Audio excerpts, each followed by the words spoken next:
Il y a un langage que nous parlons tous, un langage silencieux et universel, celui de la vulnérabilité. C'est le soupir qui échappe quand le poids devient trop lourd, la petite fissure dans la voix qui trahit une blessure. Dans un monde sain, ces signes appellent à la bienveillance. Mais il existe des relations où ce langage est détourné, où votre cœur ouvert n'est pas perçu comme un cadeau, mais comme un territoire à conquérir. Je suis Fatem Zahra Alami.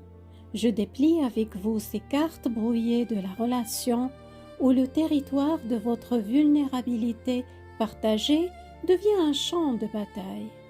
Ces territoires délicats de votre intimité sont détournés par la manipulation. Aujourd'hui, nous allons décortiquer le processus précis par lequel un manipulateur transforme votre confiance en arme. Nous verrons comment il s'empare de vos doutes et de vos tristesses, ces preuves même de votre humanité, pour en faire les instruments de son emprise. Ce processus commence toujours par un premier geste, une première confidence. Alors, imaginons cette scène fondatrice.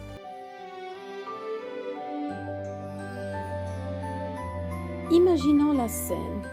Vous êtes en confiance et vous laissez échapper un doute qui vous ronge, une tristesse qui vous habite. Vous êtes vulnérable, authentique. Vous exprimez une insécurité professionnelle, une peine ancienne, une crainte pour l'avenir. C'est un acte de courage. Mais dans le prisme déformant du manipulateur, cette scène n'a rien d'humain. Pour lui, c'est un signal, une opportunité. Cette émotion que vous exposez n'est pas perçue comme une nuance de votre être, mais comme une preuve de faiblesse, une faille dans votre armure. C'est une porte laissée entr'ouverte, non pour y déposer de la compassion, mais pour y installer un dispositif de contrôle. Soit il minimise vos sentiments avec des phrases qui sonnent comme des clous sur une porte, tu es trop sensible, tu dramatises toujours tout, invalidant d'un seul geste votre émotion et vous plaçant en position d'infériorité. Soit il les emmagasine, recueillant cette confidence avec une apparente bienveillance pour l'archiver précieusement. Dans les deux cas, votre réalité devient un problème dont il est, lui, indemne, ou une future arme qu'il retournera contre vous.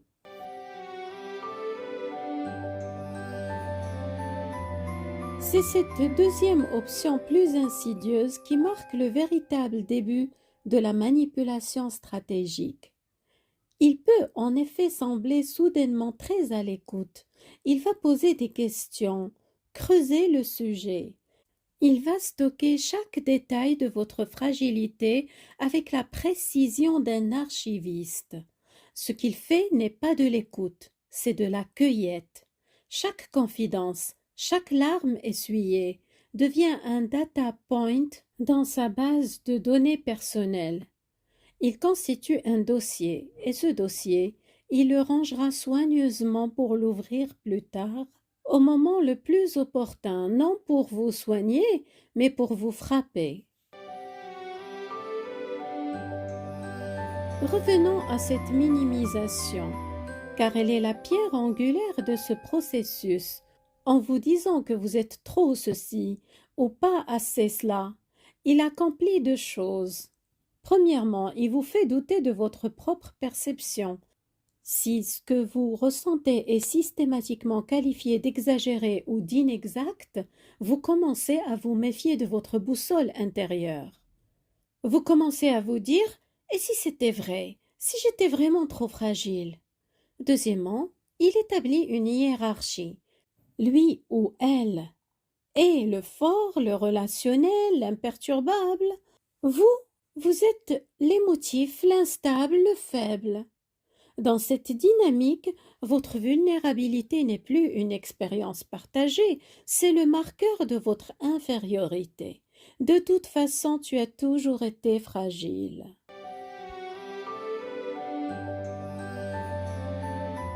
Et puis, il y a le piège le plus pervers, le piège de la confidence. Le manipulateur peut à son tour partager une vulnérabilité. Souvent, elle sera calibrée, théâtrale ou conçue pour susciter la pitié. C'est juste un leurre. L'objectif est double. D'abord, créer un faux sentiment de réciprocité et d'intimité. Voyez, lui aussi se confie, nous sommes dans le même bateau. Ensuite, et c'est crucial, cela vous encourage à abaisser encore un peu plus vos gardes et à partager davantage. C'est un échange piégé. Vous lui offrez des munitions authentiques et en retour, il vous donne une illusion de connexion. C'est une stratégie de renseignement déguisée en moment de cœur.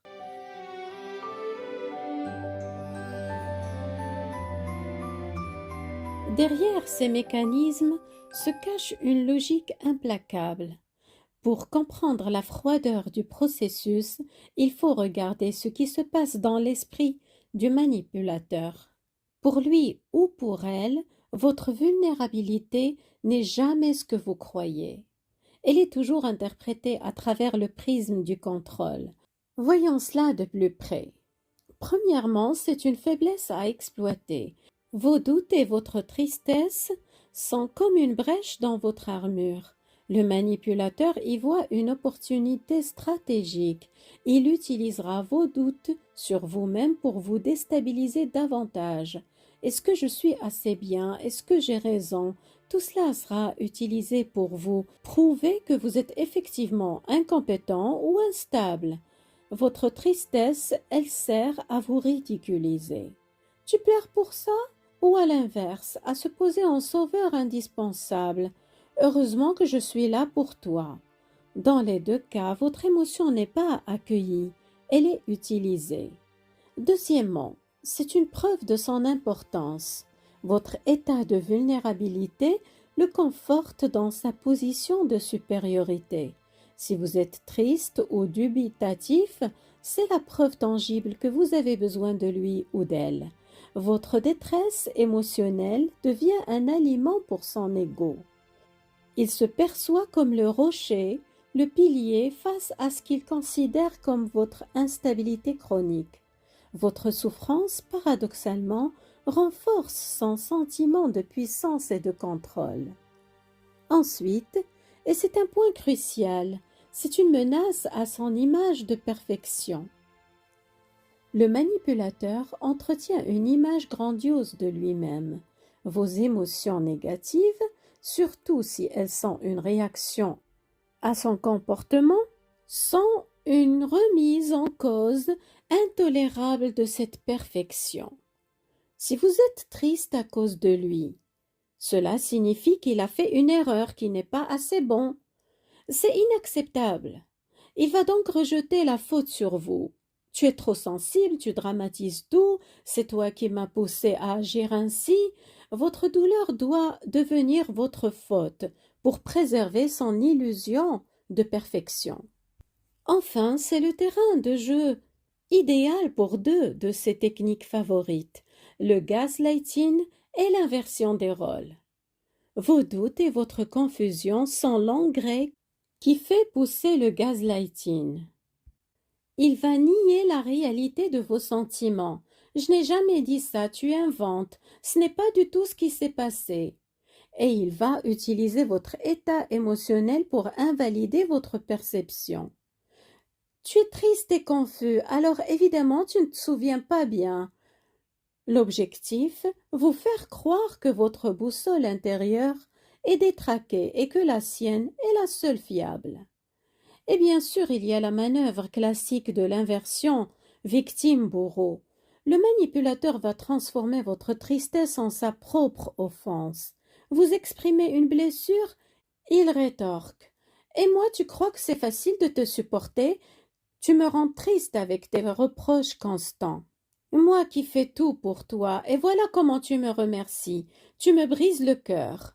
Résultat, vous, la victime, vous vous retrouvez à devoir consoler et vous excuser auprès de votre bourreau pour la blessure qu'il vous a infligée. Le monde à l'envers.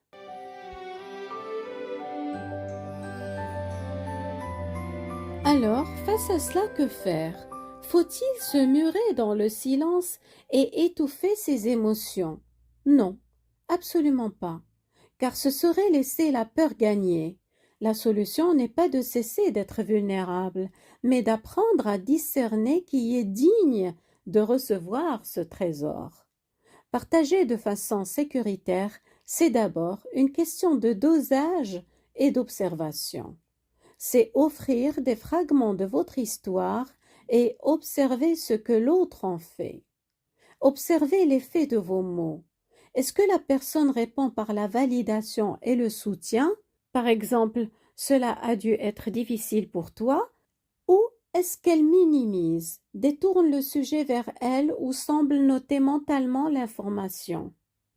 Testez les eaux. Commencez par partager une préoccupation mineure. Voyez si elle est accueillie avec respect ou utilisée contre vous plus tard.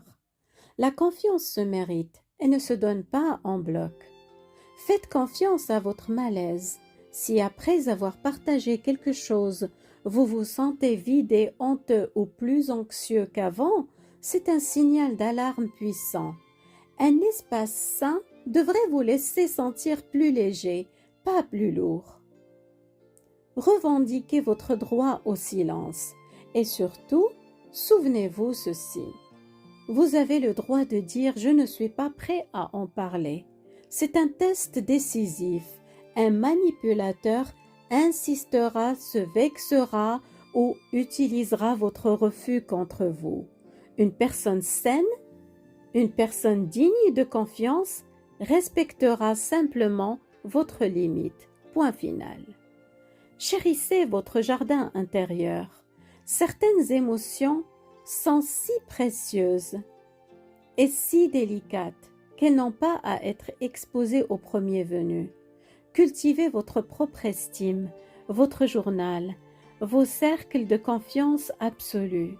Votre vulnérabilité est une ressource précieuse. Soyez le gardien vigilant de ces portes.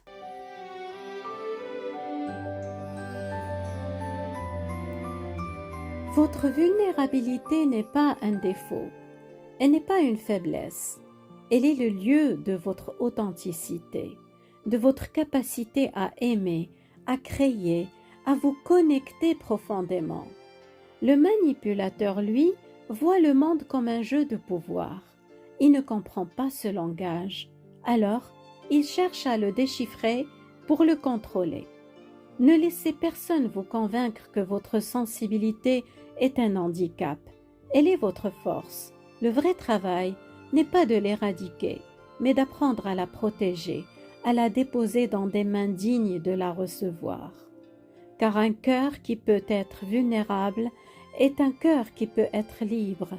Un cœur qui peut être blessé est aussi et surtout un cœur qui peut aimer, guérir et s'épanouir. Alors, reprenez ces cartes que l'on a brouillées. Recartographiez votre territoire intérieur. Là où l'on vous a dit qu'il y avait une faille, cherchez bien, vous y trouverez une source. Là où on vous a montré une brèche, devinez, c'est par là que passe la lumière. Votre vulnérabilité n'est pas une frontière à garder, c'est le cœur même de votre paysage. Et ce cœur, il bat pour aimer, pour créer, pour recommencer. Il bat pour lui-même et pour personne d'autre. Laissez-le battre. Le langage de la vulnérabilité est un chant, pas un cri d'alarme. C'est le murmure qui précède l'aube, la fissure par où germe la vie. On a tenté de vous l'apprendre en code de guerre. Désapprenez, réapprenez-le comme une mélodie. Chantez-le, non plus pour celui qui en a fait une arme, mais pour celui qui, un jour, saura l'accueillir comme un poème. Et si cette personne finalement c'était vous, celui ou celle qui enfin s'écoute et se comprend? Parce qu'en vous réconciliant avec votre propre langage, vous redevenez le seul interprète autorisé de votre histoire. Ils vous ont cru fragile parce que vous étiez poreux à la beauté et à la douleur du monde. Ils ont pris votre sensibilité pour de la faiblesse. Ils se sont trompés. La véritable forteresse n'est pas faite de murs sans faille, mais de racines profondes qui savent puiser la force même dans un sol aride. Votre vulnérabilité est cette racine. Elle vous ancre dans votre humanité. Laissez-la vous nourrir, vous guérir, vous grandir.